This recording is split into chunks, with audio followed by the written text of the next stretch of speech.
1, 2, 3, 4.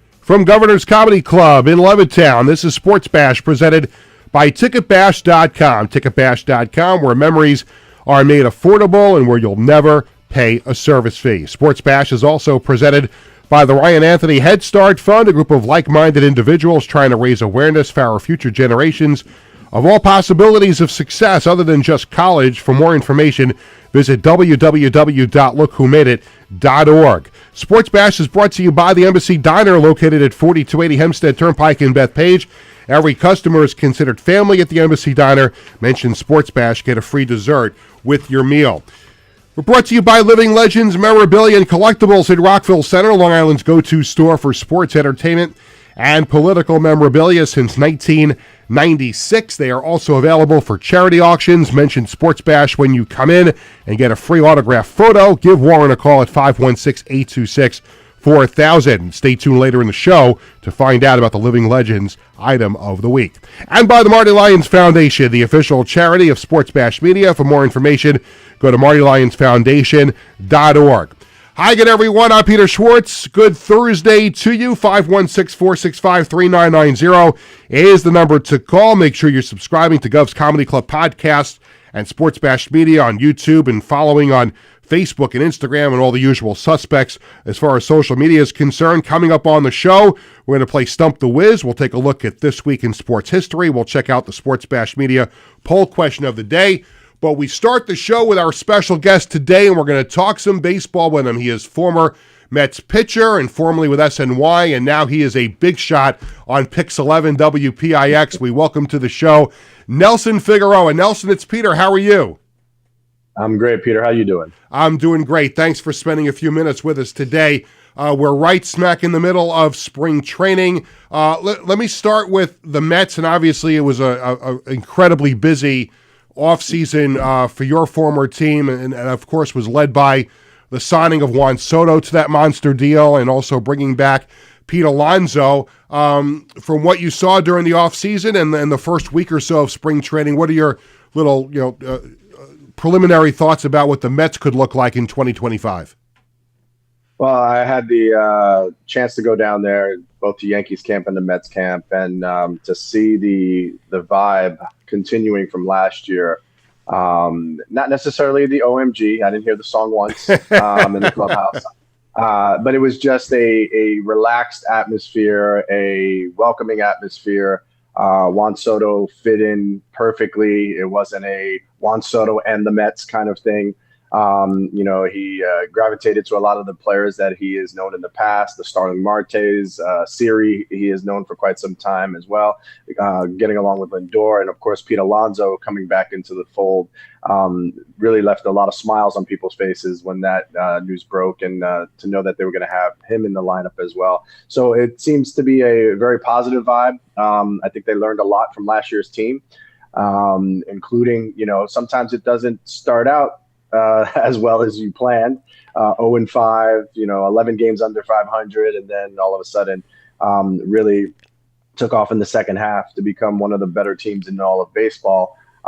But they do know that now the bullseye's on their back, and they asked for it as soon as they signed Juan Soto up to that big contract. Already taking a hit early in camp, losing some pitchers, but I think the vibe and the energy is very, very high. It was interesting what you said before about Juan Soto, that he has kind of fit right in. It was not Juan Soto and everybody else. And it was interesting that you brought that up because that kind of brings back memories to when, the Mets were trying to maybe get Alex Rodriguez back years ago. And there was that whole thing with Alex Rodriguez about him being a 24+1 guy where he wanted the 10th or all that other stuff. And Juan Soto really didn't go through that with the Yankees because he was coming to a Yankees team for the year that already had Aaron Judge. And I'm curious how you have observed Juan Soto fitting in with the Mets and how the other players and the coaches and the management have treated him since and dealt with him since he's been there. Yeah, the old cliche that a manager gives in the welcoming speech to the whole team is, I treat everybody the same. No, you don't. It's impossible to treat everybody the same. There are certain things that come with being a player of Juan Soto's magnitude. But again, this team has had some stars already. This team has had some homegrown stars and a Pete Alonso. So I think Carlos Mendoza came in at the right time because he kind of laid the foundation of what the expectations were in the clubhouse. And I have not seen that from Soto. And then again, we've seen Soto. This is his fourth team. He's only 26 years old. He's on his fourth team. It's because he's coveted. It's not because they want to get rid of him. You know what I mean? And they know he's an asset and they can get a lot in return. That's why he's been traded several times. It's never been we got to get rid of this guy. It's this is a prime time player in his prime for the first time that the Mets were able to get away from steal away from the Yankees. And so that was a big move in itself. The money aside, won't know if it's worth it until the end of his career. Right. I will hate to hear it all year long when he has a slump to start out the season. And, oh my God, he's not worth the money. He's not worth the money. Let's wait till the end of his career before we judge exactly what this is. But what it was a change in the franchise and the culture, right? We've seen a lot of former Yankees become Mets or former stars become Mets late in their careers when they're way past their prime. And although it looks nice on the alumni list, it's not exactly what moves the fan base. Retiring Willie Mays' number was a promise made to him by, the ownership group at that time. But Willie Mays wasn't a superstar in a Met uniform. He was just a superstar before he became a Met. This is a guy in his prime. So I think all in all, what you're looking at is he is a challenging person to watch. His work ethic, the way he goes about his preparation for each and every single day is different. And we saw that with the Yankees, so we got a chance to see it up close. We saw him and what he was able to bring out in that lineup early on in the season. Their at-bats looked different, right? You saw them taking more, getting on base more, realizing that more people on base means more traffic, means an error becomes a run, means a base hit could become 2 runs. It no longer became the Bronx Bombers trying to swing for the fences. In fact, it was 2 guys that had 99 of their 230 home runs compared to the rest of the team. Right. So after Judge and after Stanton, it wasn't a lot of bombing going on at the bottom of that lineup. But, it was a different complexion, and they were able to get to the World Series with a lot of warts, as Mark Malusis likes to say. They covered up for a lot of warts and what the team wasn't able to do. So kudos to Aaron Boone, who was able to manage all those different things while trying to, endear Soto to wanting to be a Yankee for life. But I do think, this guy loves the big moments. He's always stood up to the pressure as a 19-year-old, as a 25-year-old, looking for the biggest contract in all of baseball. He was able to rise to the occasion all the way into the World Series. So I don't have any qualms about how he's going to play in a New York Met uniform. No question about it. And while he was the big prize for the Mets during the offseason, I think the cherry on top was them finally being able to come to an agreement with Pete Alonso. And it was interesting because I've talked about this a lot on the show and other platforms. I always felt all along that that Pete was going to wind up coming back to the Mets. Now, there was a point there where it didn't look like it was going to happen.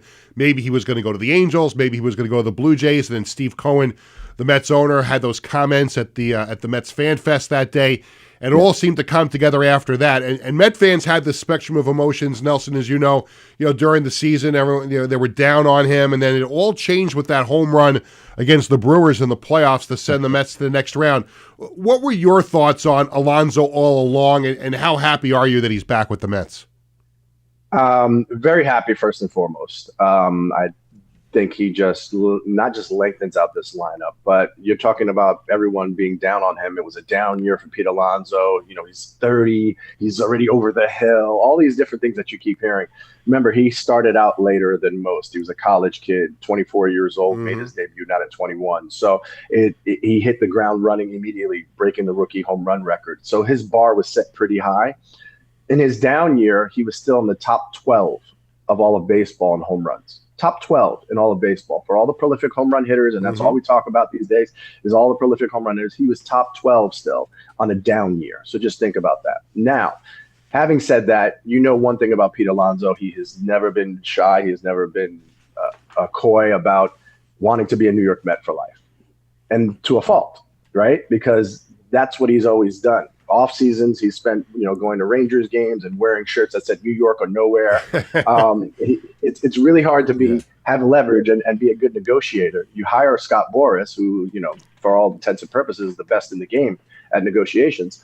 But in a year where Juan Soto was the big fish, and honestly, I mean, what agent couldn't get Juan Soto, that kind of money? Juan Soto got himself that kind of money. Yeah. Pete Alonso, however, the market for first baseman in general was down. You're talking about Matt Olson at the age of 28 signing that extension with the Braves for only $21 million a year. That year, he also put up 35 home runs and 150 RBIs. Came in second in MVP voting, and that was for $21 million. The cream of the crop would be considered Freddie Freeman. He was getting $27 million. So you would think somewhere in the middle, which is what we heard reports about $25 million per year, is what Pete should be getting. He wanted more. Well, the Mets were able to give him more creatively. They got the number they wanted. He signed for $20 million and then $24 million. But the $10 million signing bonus makes it $30 million. So everyone was kind of happy with the whole negotiation. However, I do think you're looking at Pete Alonso getting a second chance here to put up that big season that he's used to having, to have a bounce back season and hit 40. If he goes 40 and 100 and hits free agency again, I do think the Mets re-up and make him a Met for life. And whether that means he moves to DH because there's another guy available that's younger and looking for a long-term deal that didn't get an extension in Toronto. Yeah, exactly. I think when you're looking at the landscape and, your agent has to be honest with you. Look, this is what we're up against. Like if it was 5 years ago, it would be different. And it's always about the timing of when you're a free agent and what the market is doing. So the one thing that I say is, who was it? Christian Walker got 3 years, guaranteed $20 million a year. So I was $60 million. And Pete was able to get 54 for 2 with an opt-out. I love the deal. I think it's a sweetheart deal for both sides. I think, you motivate him to come back because he wants to be in the playoffs with the Mets again. That was his big mantra last year, get me to the playoffs. That's all I've ever wanted to do. And he had the biggest moment of his career in the playoffs that will play over and over and over again in the hearts and minds of Met fans. But the job's not done. So Pete Alonso would hate to be a Toronto Blue Jay and watch the Mets win the World Series the very next year after he left. Right. And there's no reason. So I think that's why he's back, and I think that's why it's a great deal for everybody involved. Completely agree with you. Nelson Figueroa from WPIX is my guest here on Sports Bash. Let's switch from Port St. Lucie over to Tampa. I know you spent some time with the Yankees so far in spring training, and the defending American League champions come back, obviously without Juan Soto, but they do have some other new faces on the team, whether it's Paul Goldschmidt or Cody Bellinger and Devin Williams in the bullpen as well. There's this idea that a lot of people have floated around that the Yankees, actually without Juan Soto, could be a better team in 2025 and have an easy path again to the World Series. Are you buying that about the 2025 Yankees? Can they get back to the World Series without Juan Soto? Well, the American League is, and this is the thing that I love about sports. Last year, the American League was down, right? Yeah. You saw who the Yankees had to play, and their path was easy. This year could be a different thing, and it doesn't matter what your record is. We've seen it time and time again. Ask the Atlanta Braves, who've won over 100 games the last 2 seasons and get knocked out in the first round by a team that's a wild card, who's playing well, who's hot, and continues their momentum. Baseball is just totally different. It's a different animal. It isn't that easy to just sit back and predict just because of last year. What I do like is that the pivot was rather quick. I think there was an overpay for Max Fried for the 8 years for a guy who has an injury history. But again, only the end of the contract will tell. We've seen the Carl Pavanos and the Kevin Browns of the Yankees lore that have come back. You're like, oh, those things didn't work out. Yeah. It wasn't for a lack of trying. That was always the thing with George Steinbrenner. It wasn't for a lack of trying. So it was a smart move to go and steady up the rotation, get the best left-handed pitcher available after Snell was already signed. Then going out and splitting the workload of a Juan Soto between two former MVPs, right? Clay Bellinger and Goldschmidt. And if you say to me on a down year, those two guys are going to give you 20 and 50, that gives you 40 and 100. You take that. You take production. It. Yeah, right. Yeah. You would absolutely take that. And again, it's not at the cost of $53 million a year. So you take that and look for it to give you the depth of a first baseman who's really good, high IQ baseball player defensively as well in Goldschmidt playing first base. Guy who likes to play every day as well. He's a gamer. He seems to fit into that Yankee mantra, clean cut and just a grinder. Then you have Cody Bellinger, that he can play anywhere. He is the Swiss Army knife that can play first base when you want to give Goldschmidt a day off. He can play center field and track it down with the best of them. He is an exciting, still relatively young player who, although he didn't have the season he wanted to last year, he had a nice bounce back when he got to the Cubs. And I think his swing is just fit for Yankee Stadium. I think he's going to be able to put up a lot of home runs and take advantage of a lot of mistake pitches, especially if he's batting, say, in that Soto spot in front of Judge. That's the protection, right? That guy usually in front is going to get pitches to hit because they don't want to put a guy on to face Judge and make it a 2-run home run instead of a solo shot. So I think that's where that was a nice pivot. For me, however, of which they are still lacking at third base. DJ LeMahieu, you can't really count. You can't count on and say no matter how he looks in spring training, he's going to give you 135, 140 games. Jazz Chisholm is a nice fit wherever he plays, and is it second, if it's third, but then you have to figure out who's going to be that puzzle piece that you're missing. How can you plug in someone else in the meantime? And it's still all up in the air. It really is. But one thing I'll say is the catching situation. You have Austin Wells and only Austin Wells. What happens if Austin Wells gets hurt? Who's catching? Ken Rice? Who's catching? Like two unproven guys at the major league level? They may have to take Flaherty out of the broadcast booth to be the backup catcher. Yeah, I would have assumed that the Yankees would have at least had one backup catcher who was a solid veteran guy who can handle the workload of catching, whether it's once every 7 days, once every 10 days. That doesn't cost much, but it gives you that security that, if something were to happen to Wells, that's a huge unknown when you're going to put all of that into a rookie catcher, and especially a rookie catcher Uber driver who has a sweet swing. That's a lot to put on a kid's plate, or to learn everybody, learn the system, and be able to do it at the major league level in the Yankee uniform. So to me, I think they still will probably add a veteran guy like that they can use. You know how we get towards the end of spring training and those veteran guys get cut? That's what I think they're waiting to do, is pick up one of those guys. But I think the Yankees' great pivot, Devin Williams for Nestor Cortez, still doesn't make sense to me in a million years, how that was a straight up, and I get the prospect. Right. But Nestor Cortez, Devin Williams, it's one of the best closers in baseball, and a guy who couldn't really even be your fifth right now. Right. So great deal by them. I think so. I would agree with that. Are you a believer in Jason Dominguez in left field? Ooh, hitting in left field or playing in left field? Well, I mean, he has to do both. There's no room for him to be the DH. He's got to play the outfield, right? Yeah. See, that's the problem. That is another thing, and it's always going to be a concern because all it takes is one bad route. And when you start, it's almost like a player in the infield when you get the yips and they can't make the throw. Right now, when he's moving in action, he's moving to his left. You can just see there's a panic mode. I get the sun thing. Don't get me wrong. Those will happen in spring training, and you want them to be able to recover. There's ways to make up for it. Look, it's those short porches in Yankee Stadium. You can play with your back against the wall and move in. So you're moving only in one direction. You don't have to worry about going back on the ball. If you got to go back on the ball in Yankee Stadium, it's usually gone. So there's ways that they can help him with that. Nick Castellanos playing right field in Philadelphia is a prime example. Like when they first got him, they were like very concerned about his defense. He was a very nice hitter, but his defense was very suspect. So what they do, stand with the wall at your back and just move in to get the ball. If you got to even budge, it's off the wall or over your head. So it made it real simple. I think Dominguez is a talented player. I think when he plays center field, has a better view of the field and what's going on. But it's those corner outfielders where you think, oh, they've caught these balls a lot of times, but it's the way that the ball comes off the bat, the spin of the ball, the height of the ball. Wait till the lights get in his view with the LED lights that are going around the stadium that are just right in that view.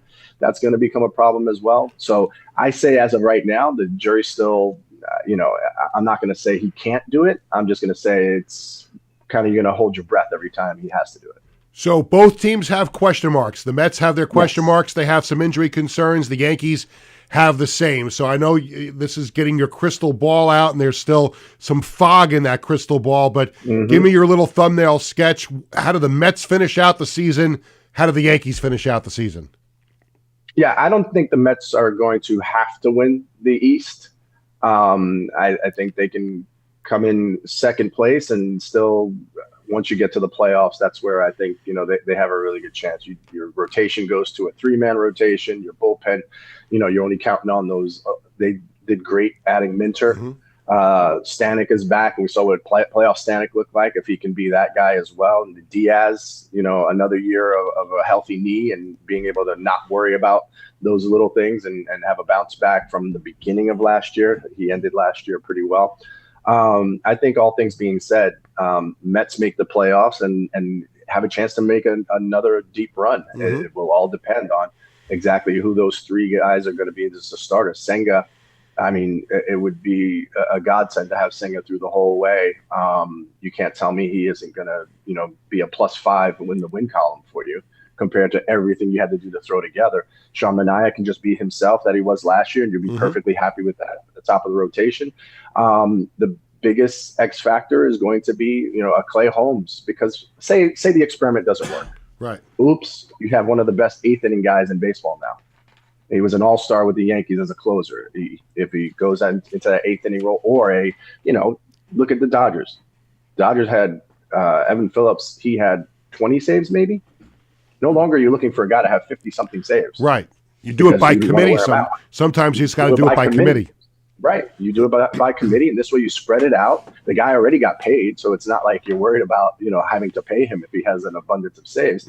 So both those guys have already got their deals, so why not figure out times when you need to use them and when you don't? There's going to be leverage moments. There's going to be, facing whoever. So I think that's one of the things that David Stearns has come in here. And it's not necessarily a small market mentality, but it's a smart way of doing baseball. And don't get me wrong, he's had some things that you look back on and people tend to forget. There was the Zach Short, there was Joey Wendell, there was Adrian Hauser, they made trades for. So there were some moves that he had made that didn't work out. But for the most part, I mean, they struck gold several times last year, including, Iglesias coming up at the right time. Not just a song, but Iglesias batted over 300 for a guy who wasn't in the big leagues in the previous year. And also, I have to be honest, I'm a Yankees fan, and I'm going to miss the song as the rest of my family are all Met fans, and I like hearing the song. As I said, this is a situation where can the sequel be better than the original? It never is, right? Yeah. So why tempt fate? The Mets had done it. Aaron Loop had an under 1 ERA, and then he signed with the Angels, and the Mets didn't sign him back. And everybody's like, well, how do you not sign this guy back? He was amazing in a Met uniform, and he did this, he did that. It's impossible to duplicate a sub-1 ERA. And if he had a 3 ERA, that means he's 3 times as bad as he was, and you're paying him twice the price. So the math isn't mathing. So I think that's where new baseball comes into play, where you have to not think with so much your heart, but you got to think with your head. And the Mets are equipped to do that with David Stearns at the helm. And we already know about their pockets. I'm not worried about, can they afford to make a move or make several moves to make themselves contenders at the right time. So Mets make it. I think they go on a deep run again. I think also the Yankees are expected to, and they are built to. It will be just a matter of, can those guys stay healthy? We already see Stanton is not going to make opening day. What a surprise. Yeah. You knew at some point, Cashman even says it, right? You knew at some point he's going to be on the IL. But very concerning when it's this level of discomfort that he's seeing doctors in New York. And how much swinging could he have done in the offseason where Right. he's feeling this way? So that's a concern. And like I said, the Austin Wells things for me is a huge concern, because if he goes down, that's a big thing. You need more out of Volpe, Yeah. right? He's got to be more than just a glove. He's got to be able to hit for you and get on base and use his wheels, because they could be terrorists at the top of that lineup if Volpe say is batting ninth, and then you get him and Chisholm, on the base paths in front of a guy like Bellinger who can also run a little bit, and then you have Judge. I mean, this is a more athletic Yankee lineup. I think that's one of the biggest keys, is that they got more athletic since July of last year when they got Jazz Chisholm and some of the moves that they made. So they're more athletic. I don't think they're gonna sit back and try and keep hitting the 3-run home run with nobody on. But I think that's one of the biggest keys is having a guy like Aaron Judge, and what is baseball going to do against a guy like Aaron Judge? Are we going to see them get smart enough? And I would say this every year on the show with Mark. They were like, can Aaron Judge get to 60 home runs? Can Pete Alonso get to 50, 60 home runs when they would start out hot? And I'm like, why would they? Why would you pitch to them if behind them they have a less than and a guy who's a swing and miss guy that you can attack, and you take your chances with that guy? Why would you give Aaron Judge the opportunity to not only get hot but do damage in those situations? So I'd be shocked if he didn't walk. He had 20 intentional walks last year, and baseball was ready to write a new rule. Oh no, we can't. You can't do that. There's people paying good money to go watch him hit. They want to see him hit the ball. Absolutely, yes. Barry Bonds got walked intentionally 120 times that year. That he got walked 230 times. So it's just smart baseball, right? You rather face Jeff Kent than face Barry Bonds in any situation. So I think that's what you're going to see a lot more of, and this archaic challenge him mentality does nothing for you, your pitching staff, or your fan base if this guy's going to be able to change the game like he did. Even when the Mets played him and they kept putting him on, and then finally they left one over the plate and he had a grand slam to make it a game all of a sudden, and it was like you couldn't put him on because it was bases loaded. I get it, but don't get yourself in that situation. So I would love to see these two teams do what they're capable of doing, and they were close to doing a Subway Series last year. And I know we always sit here and we try to be very positive about our New York teams, but unless there's an onslaught of injuries, these two teams are poised to make long playoff runs. I think you should know, if the Yankees and Mets ever played in the World Series again, my house would explode, because my wife and kids are Met fans, and I'm the only Yankee fan in the house. And we almost had to deal with that last year, and I'm kind of worried if that ever happened, what would happen to the Schwartz household. Oh, I know it. I think that's that's the beauty of it, right? That's when you start, because the little interleague games. I bother Mark Malusis all the time about it, because he's a big Yankees fan, and he's always. And I say to him, "How did the last 20 of those turn out?" I don't remember. I go, "Is that a good sample size?" If you go back to last year, the year before, and the Mets sweep, I'm like, "How did those ever turn out?" And he's like, "Oh yeah, that's your World Series." And I'm like, "All right, fair enough." But these two teams, it's been the Yankees got back last year. The Mets haven't been back since 2015. It's a 10-year anniversary for the Mets to try to make that push and get there and take on the Yankees. And I think that's the way you would want to write that storybook ending, right? I think so too. I know I'm going a little overtime with you. Just one more thing. I'd be remiss if I didn't ask you how you're enjoying the broadcasting. So you had a little taste of it with SNY, and now you're full-time at WPIX and working with my good friend and WFAN compadre, Mark Malusis. What's it been like for you on the other side of the coin, being a member of the media now?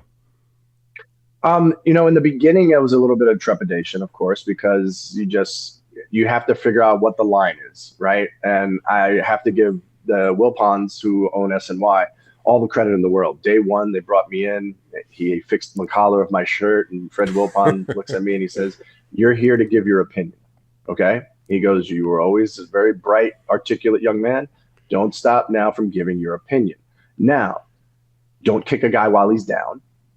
And if you have, ways to explain and back up what you're saying, feel free to say anything you want.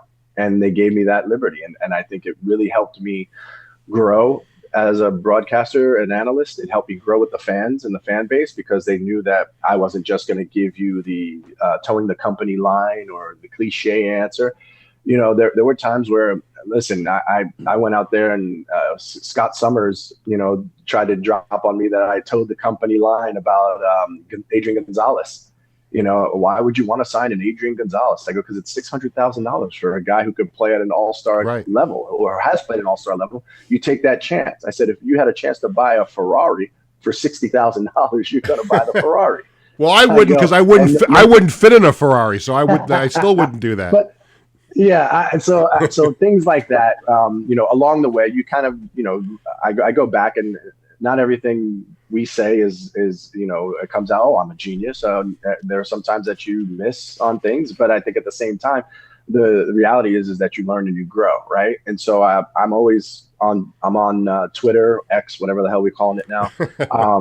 I'm passionate about, you know, going back and forth with fans and talking about, you know, all the different sports now, which is another level of that I've gotten to along with Mark with the new show. I think it's been fun. It's rewarding. It's every day is, you know, a new adventure and we keep it so we have no idea what we're going to say. We don't even talk to each other in the office about what's in our rundown.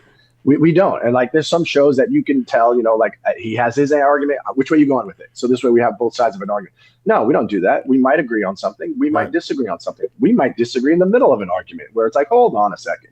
I just rethought it. Now I really hate your idea, and I think that's what keeps it's real, it's authentic, and listen, we have a lot of fun. We're thick-skinned New Yorkers. Yeah, we've been in the media business and in New York sports media for quite some time now. So, you know, you dish it, you take it, and at the end of the day, man, I'm very blessed to have this opportunity with Picks, and I'm excited to see what we can continue to do to grow it and to grow our sports coverage. You know, trying to be that team that gives you a little different angle than anybody else. You know, I was down at spring training, and I'm there with the reporters and the guys who do the coverage, but it was like, I used to sit in this seat. Yeah. Like, I know exactly the guy that's on the bubble. So me and Mark Vientos bonded on this last year. Like, not only do we both wear number 27 with the Mets, but you know, having AAA success and not getting an opportunity when the guy in front of you isn't doing very well, it's deflating, you know. Yeah. And how do you maintain through all that? And to see him get his opportunity and really take off last year, do we know if he's going to do it again this year? No, the crystal ball's still cloudy, as you said, right? Early in spring training, but we do know his skill set has the ability to duplicate what he just did and hopefully get better at defense. But I think that's where I come in as a guy who has had those conversations at the last day of spring training. I've been the 26th man. I've been the, hey, we love everything about you. Just it's not going to be a fit right now, but you'll be the first guy we call up. So you go down there, you grind. And the same thing is true right now in my profession as an analyst and being able to talk about the other sports. I do my research. You know, I reach out. You know, I try to find angles to things that I can relate to, but at the same time, you know, I'm still learning about hockey. I can help you with that. I can help you with that. That's where, you know, I sit back and I let Mark go. Don't listen to Mark. He's a Rangers fan. Come out. Come out. You come out to the island. Come out to the island, and I'll take you to an Islanders game with great seats, and we'll bring you over to the Islanders side. How about that? Take me over to the dark side. I like it. Very cool. Hey, listen, I cannot thank you enough for doing this. I know we ran a little longer than I said we would, but thank you so much, and all the best and continued success with Channel 11 and working with Mark, and hope to have you on again during the season. Anytime, Peter. You know that. Awesome. Thank you, Nelson. Take care. All right, take care. Nelson Figueroa, the former Mets pitcher, and now does the nightly sports show with Mark Malusis on Pix 11 WPIX. It's so funny growing up, and as everybody knows, I'm a huge Yankees fan, and I grew up with the Yankees on Pix 11, and then they had that. Tony, you'd probably remember this more. You know, Wiz would never remember this because he wasn't even a thought yet. But remember when they had that after school? They did this. You came home and you watched TV, and they had, remember in television, the video game system. and you dialed in, you got pick to go on. Picks, like the thing, like the video game was I remember on there. it well. So every time I say WPIX, the first thing, the Yankees come to mind. Picks. Well, Nelson even said it. He said picks at one point. Yeah, pick and F Troop. So when the Yankees were in a rain delay, every time the Yankees were in a rain delay, I'm going to send it back to our Pix 11 studios, and here's an episode of F Troop. Do remember that well? And then it was so weird that the Yankees were on Channel 9 and the Mets were on Channel 11. Yes. Like it was like I'm still not used to that. I'm not. It was just I can't get used to that. And the Yankees are on Amazon for their extra games, whatever. But we lots of thanks to Nelson Figueroa. We went along with him, so the next segment will be a little shorter. I have to share my thoughts on the Islanders situation, so we're going to come back and I'll do that. We still have Stump the Wiz and This Week in Sports History and the Sports Bash Media poll question of the day. But that was a great spot with Nelson Figueroa. We'll come back with more right after this. Hi, I'm Peter Schwartz. And I'm Vinny Tickets. We want to take a moment to talk about our fantastic sponsor, the Embassy Diner. Embassy Diner has been a beloved staple in the restaurant industry for over 50 years. And the great thing about it is when you walk through the door, you're not a customer, you are family. Every visit promises to be filled with warmth, love, and respect. And here's an extra treat. If you mention Sports Bash during your visit, you enjoy a free dessert on the Embassy Diner. Come on down to the Embassy Diner, where great food and great company are always on the menu. Visit the Embassy Diner, located at 4280 Hempstead Turnpike in Bethpage. Living Legends Memorabilia and Collectibles is the best place to find autographed entertainment and sports memorabilia. We guarantee the authenticity of each and every item in our shop to provide you with quality collectibles anytime you browse our inventory.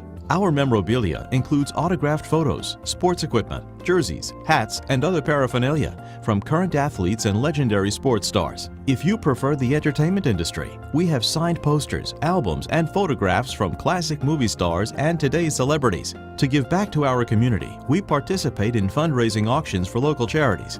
Call us today to request a specific autograph, find a special gift for someone else, or schedule an event. Living Legends Memorabilia and Collectibles.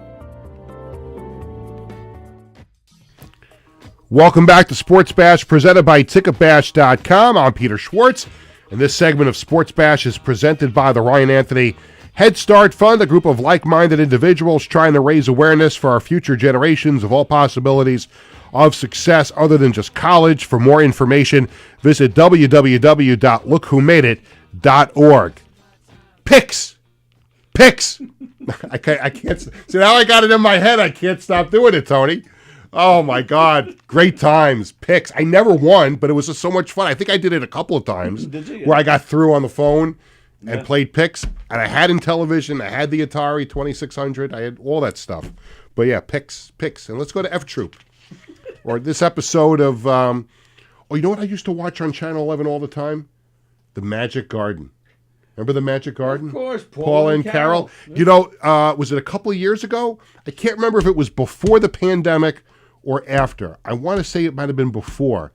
The Channel 11 Picks did a live shot from in front of the Levittown Library. And they promoted that Paula and Carol were going to be there to take pictures with people and everything like that.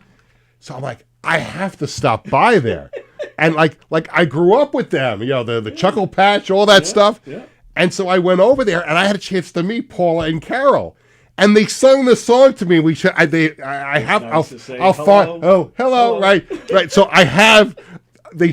Someone shot video on my phone, and they had their arms around me, and they were singing me the song. It was hysterical. I'm like, wow. I'm not going to take up too much time, but take up all the time you want. It's less time I have to talk. I can top that. You can top that. I'm going to top that. Okay. I met Spanky from the Little Rascals. Really? Back in 1991. Wow. It was like a kid meeting Santa Claus. It was such a big deal. I couldn't believe it.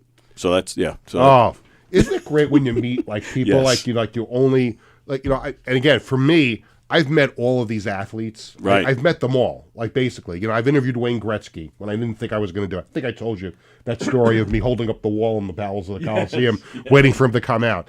And I've done. And I briefly, when I went to the last play at Shea press conference when they announced the Billy Joel concert, and then they lined everybody up for one-on-one interviews. I was at the end of the line. And by the time I got to him, I got to ask 2 questions. And I can't find the tape of it anywhere. But I would love to say, like, that's my, like, moment of my aha, ta-da moment, right? Yeah. That if I was able to ever get Billy Joel on the show, even if it wasn't in studio, I'd love to do it in studio, but even if I had him on Zoom or over the phone, or I had to go to a remote location and meet him to do an interview, like, that's the one thing that I would like to do. You and me both, pal. I mean, listen, no disrespect to, the Mike Del Judases of the world, and it's great to talk to him and Carl. And Mark Rivera's and Carl Fisher was on the show right before the UBS Arena New Year's Eve show. Like, no disrespect to them, and I'd love to have Crystal Taliaferro on the show, all that stuff. But man, if you told me I'd get a chance to sit down with Billy Joel, I mean, that would be the ultimate thing for me. I just had a conversation with Crystal. She's coming on your show? Yeah. Mm-hmm.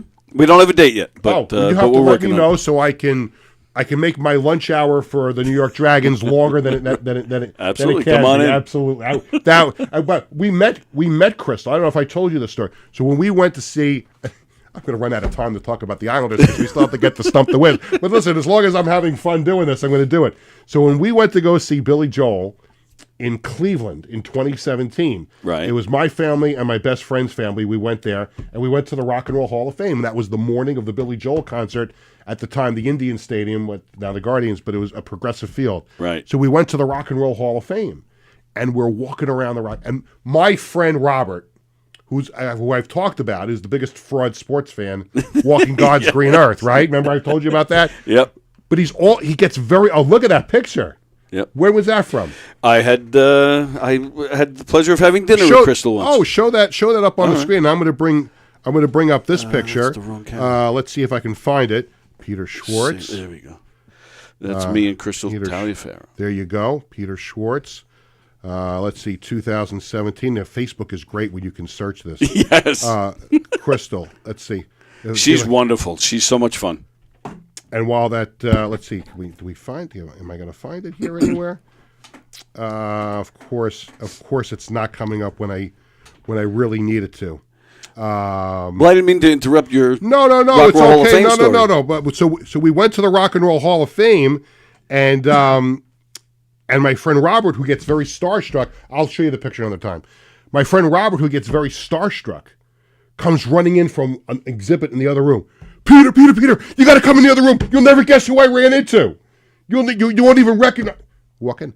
Oh, it's Crystal Taliaferro. And she couldn't have been nicer. Oh, she's wonderful. All of us took a picture with her. Yep. She was wonderful. And then because we got the tickets for the show that night from Mike, and so we had the VIP hospitality. Sweet. So we were in the Indians dugout, and we saw her on the field. I'm like, hey, you remember us? And she said, oh, no, you and the two families. It was so. She couldn't have been nicer. She's wonderful. She couldn't have been nicer. So, but yeah. So maybe one day, listen, if you can help. Listen, if we can get Billy on Tony's show, I'll come in and do the show with Tony, and we'll reciprocate. And I'll show this.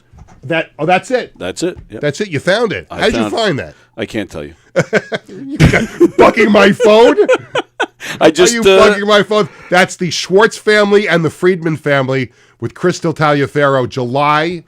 It actually was my birthday. Oh, very nice. That's why we wound up going. It was July 14th, 2017 at the Rock and Roll Hall of Fame in Cleveland. But that will be our deal. Let's make that pact. If you ever get Billy Joel on the show, on the Knock 'em Dead comedy show, I come in and do the show with you. Absolutely. And if I get Billy on this show, you're on camera and you do the interview with me. How about that? Yeah, that would be super. Do we shake on it right now? We're shaking. We shake nice on it right job.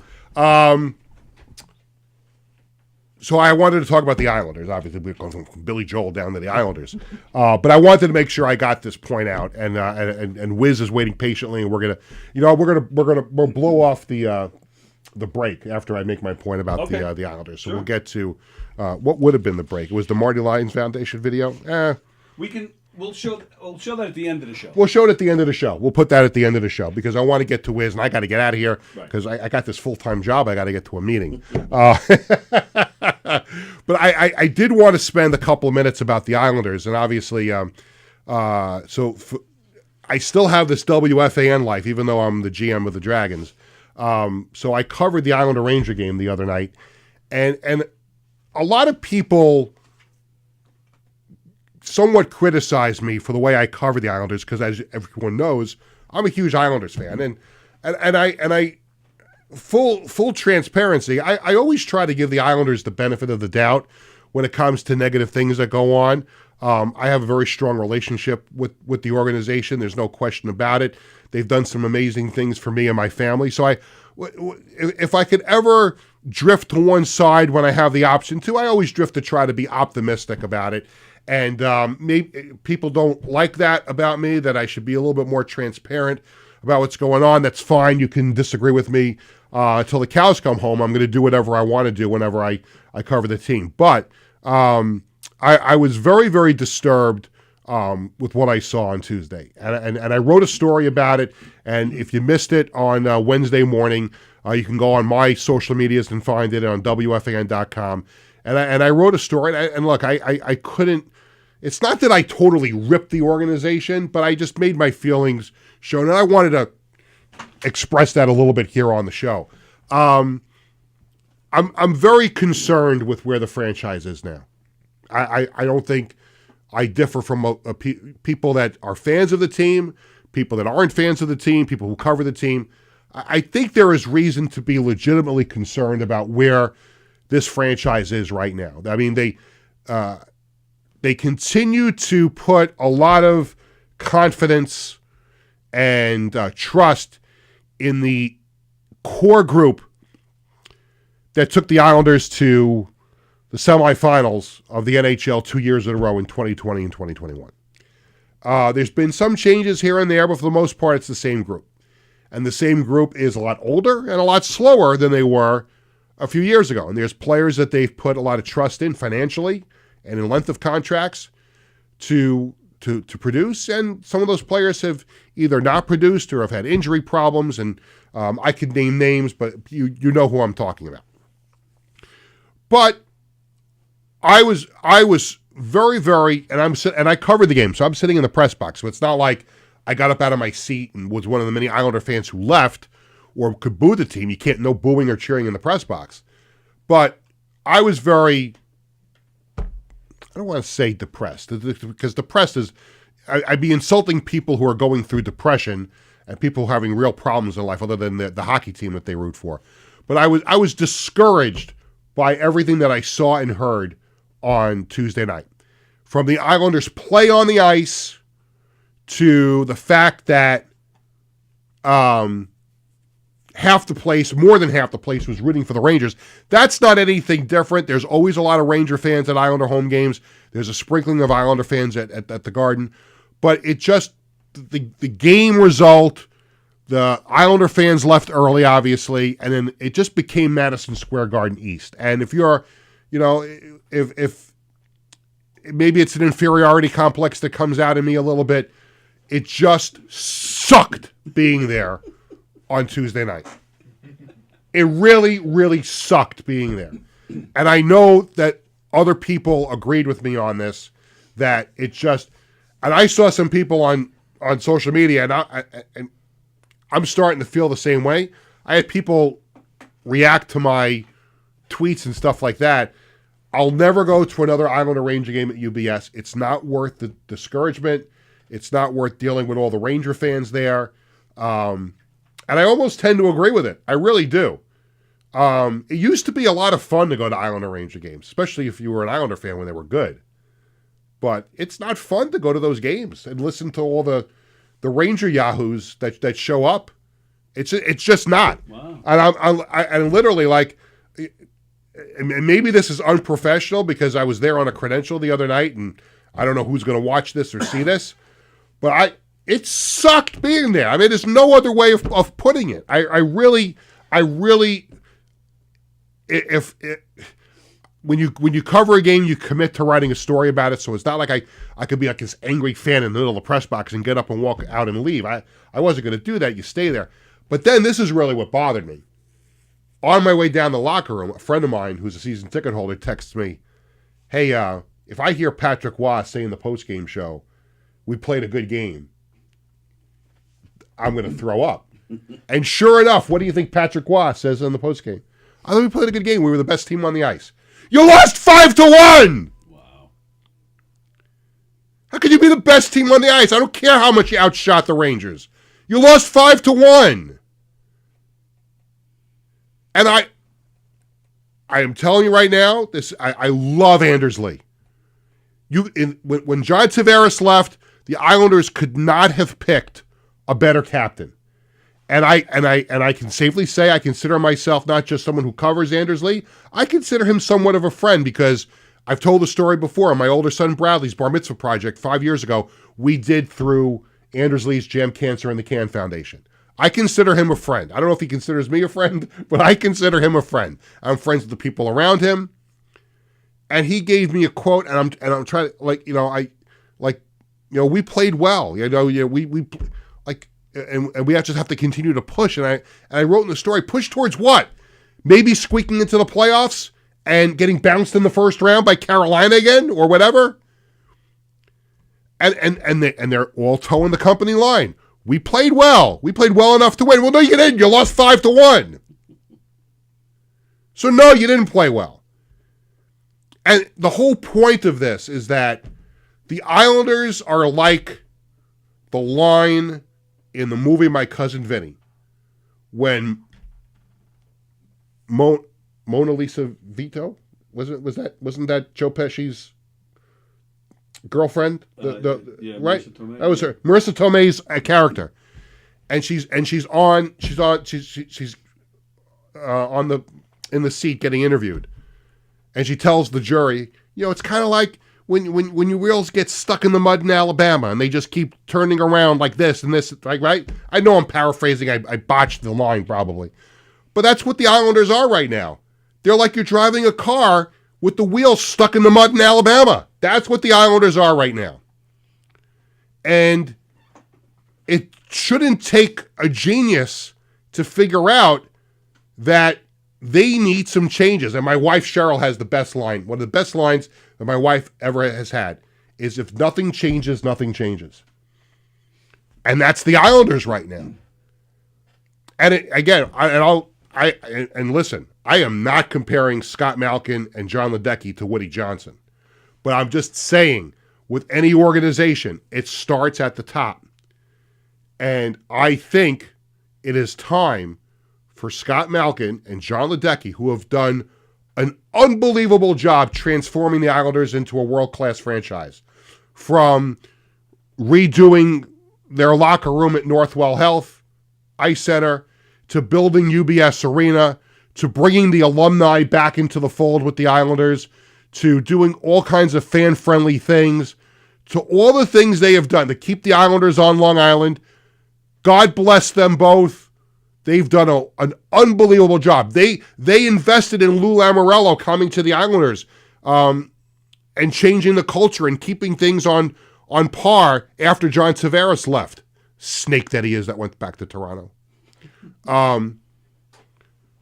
But I do think it is time for the Islanders to make a major, major change.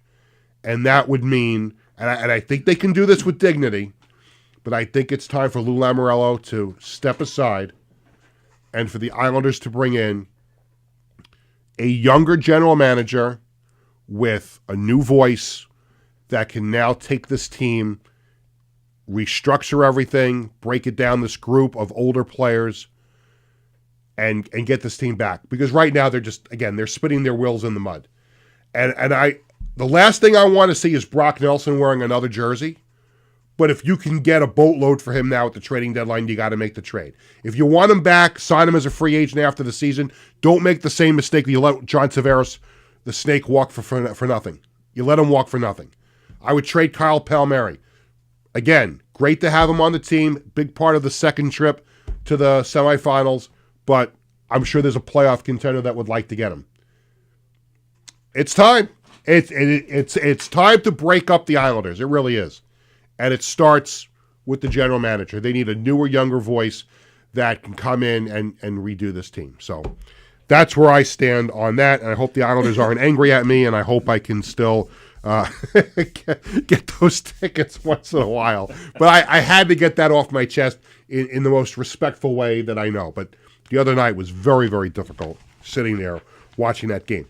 Wiz, how are you? I know I've made you wait an extra 13 minutes for your time, but are you okay? I'm fine. How Have are you you doing? enjoyed the show so far? I'm enjoying it. What did you think of Nelson Figueroa? I think it was a really, really good interview that you had with him. I appreciate you say that. It was good to see him. It was really good to see him speak to you. And for a half hour, it felt like it flew by. I think it was a top 10 interview we've ever had on Sports Bash. I really do. Especially in terms of length. I agree. Completely. Well, I'm not about length, just about the No. content. He just did a great job. No, I mentioned length in the time, like, you two were so into it that you spoke for a lot longer than usual. Yeah. That has to be accounted for something. He likes to talk. There's no question about it, right? I mean, what did I ask? 5 questions the whole interview, and the rest of it was he likes to speak. So, but anyway, here, you ready for Stump the Wiz? Okay, let's go. Okay, it's time to play Stump the Wiz. We ask that you DM your best sports trivia question to Sports Bash Media and Sports Bash Media social media channels. If we pick your question and you stump the Wiz, you win a prize. Today's prize, 2 tickets to a mutually agreed upon Mets or Yankees game this season, courtesy of ticketbash.com. So if you're a Met fan, you pick the Met tickets. If you're a Yankee fan, you pick the Yankee tickets, unless, of course, you're a Yankee fan on Long Island like myself, and it's a lot easier to take your family to Citi Field. You go to Citi Field, and you don't have to drive over a bridge. But I do like going to Yankee Stadium every now and then. I mean, it's a little bit of a pain in the neck, but we still do it. And God bless my family for trucking along sometimes to go to see my team in the Bronx. When there's 3 of them and 1 of me, it's always nice to get to Yankee Stadium. I don't know why I went on that tangent at this. I'm in a kind of a goofy mood right now after 3 days of league meetings, but I'm trying to be in a good mood here, hopefully with 5 minutes to go in the show. Today's contestant is Walter Cronenberg from Garden City. Okay. And he asked this question. And Tony, you've got the 2 minutes ready to go, correct? Right. Yep. Here we go. What brothers are the highest scoring pair in NHL history? What brothers, the highest scoring pair in NHL history? We have 2 minutes on the clock, and away we go. I'm thinking maybe the Howes. Or no. There were Schwartz. Could be one. That would be incorrect. I know that's a very good guess. I mean, especially when you have. I can't bust your chops on that. That was a good guess. Especially as they have more championships than any other brother duo ever. Yeah. And of course, the Souther brothers would be a good guess too, but that would be incorrect. Yeah, I was going to say there were like 19 of them. I wasn't going to say the Sutters. I don't know about the Sedines. 1:30. A minute and a half. We're 30 seconds in. Is it the Sundin? No, that's not. It's not the Sundins. It was just Mats. No, the Sedines, like the Sedines. Oh, Sedin, yes, the twin brothers, yes. Yeah. No, that's not the right answer. Yeah, I had a feeling it wasn't. No, so but that's another good guess. I know for someone like yourself who doesn't let us believe that you're a hockey fan, those are very good guesses. The Howes, Mark. Well, they had, it was Gordy and his sons, yes. But that would be incorrect as well. Yeah, I didn't think it was them either. Yeah. 1 minute. And obviously, 1 minute to go. Can't be Esposito's because one was a goalie. Yeah, so that's not really possible. Right, but that's good. That's good. There's a lot. But I think, you're actually you may not get the answer right, but you're impressing me with your hockey names you're throwing out. These are not the answer, but Chris and Peter. Here in Long Island, Ferraro. Yeah, the Ferraro twins. They're obviously not, but I want to give them a shout out. They actually were responsible for building the what's now the Northwell Health Ice Rink. They were part of the original ownership. That I do know about that. 30 seconds to go. It seems like the first 90 seconds flew by really fast. Is it the stalls? It's not the Stalls. Again, there's 3 of them. I may have to take you to an Islanders game. You are impressing me. There's a lot. I mean, there's Mark, there's Eric, and there's also Jordan, and there's 10 seconds. And there's 10 seconds to go. I don't know. There's a lot of great brothers in NHL history. But they sure are. We are out of time. So that is it. We've reached the end of the line. Oh yeah, the Gretzky's. Well, it was after 2 minutes. Oh, it was. And that is the answer to the question. Wayne and Brett Gretzky. Yeah. And Brett Gretzky contributed 1 goal and 4 assists to what Wayne did. Yeah, that's kind of a trick question. It's like, what father and son NBA duo has the most amount of points? And it says, oh, there's right, LeBron and Bronny. It's the same thing. Tony, just to clarify, he did get that in after the 2 minutes, right? Yeah, I was thinking that, we're gonna send Walter to a Mets or a Yankees game.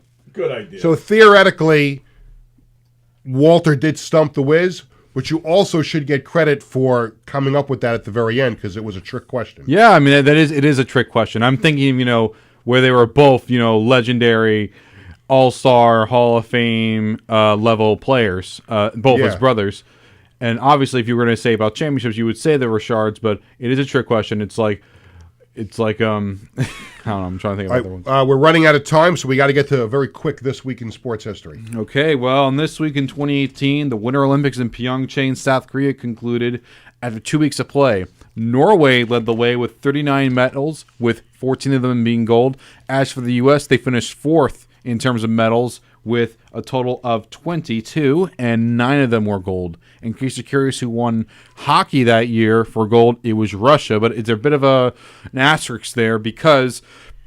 What was that? A bit of a what? A bit of an asterisk, a little bit. Because it sounded like something else the first time you said it. No, asterisk. The reason why that's the case is because it's not listed as Russia, it's listed as Russian players at the Olympics. But it's Russia. It's Russia. Oh, I remember that designation. It's Russia. Russia won it. Okay. Against Germany, if I'm not mistaken. Yes. It is now time for the Sports Bash Media poll question of the day, presented by Living Legends Memorabilia. We post a new poll question every Tuesday and Thursday on the Sports Bash Media X/Twitter page. Today's question: should the Islanders replace Lou Lamoriello as general manager? And the three answers are yes, right now, after the season, or no, Lou should stay. Let's go around the room. Tony? Gone. Right now? Yes. Right now? He's already in the Hockey Hall of Fame already. He has nothing to do anyway. He's just doing it for, pennies, but it's not even worth it. He's in and over his head, and he's not doing a good job. And also, I want him out for the sake of them getting the Fisherman as an alternate jersey. Because the guy is so too conservative. That was a non-disgusting TMI out of you.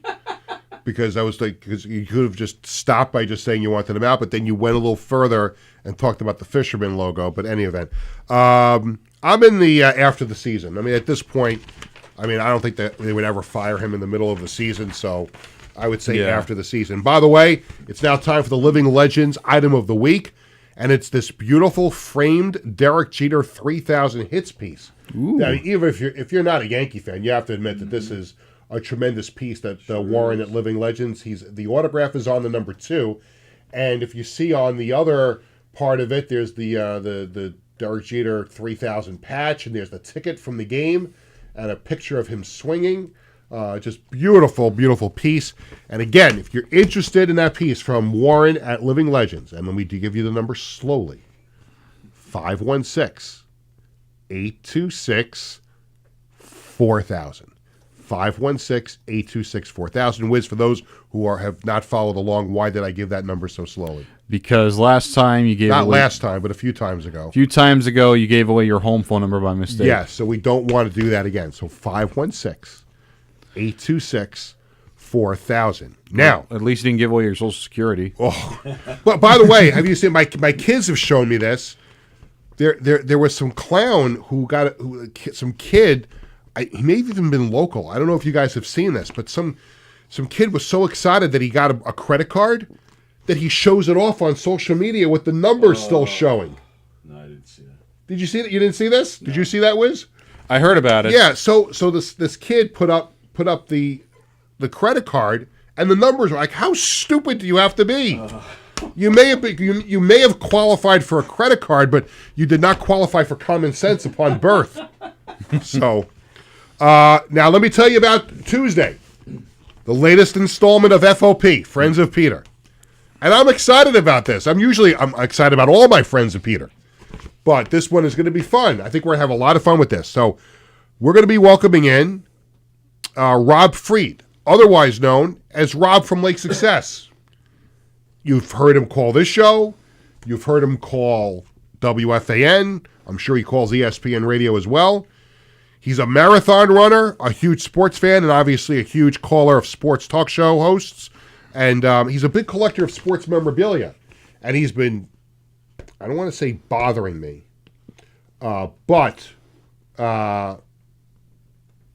he has been bothering me. Yeah, to come in and bring in some of his sports memorabilia to the show. So we're going to have a good FOP. And we're going to do that on Tuesday. So we look forward to having Rob from Lake Success in studio. Now, I did not send you this picture because I just got permission to use it. Okay. So I'm gonna give you the picture. So congratulations, a big mazel tov to my cousin Richie and his beautiful wife Lorena on the birth of their beautiful baby boy Luca. And I'm going to give you my phone to put it up. Okay. Just heard back. He said it was okay to do this. And there is, can we see it yet? Yep. Now, there we go. There. How about that handsome young man? So we have a new addition to the Schwartz/Katz family. He is Luca. Can't wait for our family to meet him. To go up there to Pennsylvania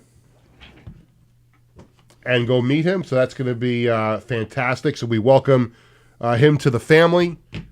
Beautiful, beautiful baby boy. I think that's all I have. Yeah, that's kind of all I have. That's it. So we can't wait to see Luca in person. We just got that picture. And we thank Nelson Figueroa for joining us on the program. Thanks to Wiz, thanks to Tony, everybody here at the Governor's Comedy Club. And we are presented by Ticketbash.com and the Ryan Anthony Head Start Fund. Sports Bash is sponsored by the Embassy Diner in Bethpage, by Living Legends Memorabilia in Rockville Center, and by the Marty Lyons Foundation. For our entire crew, this is Peter Schwartz saying thank you for watching. Sports Bash returns on Tuesday at 1 p.m. Have a great weekend, everybody.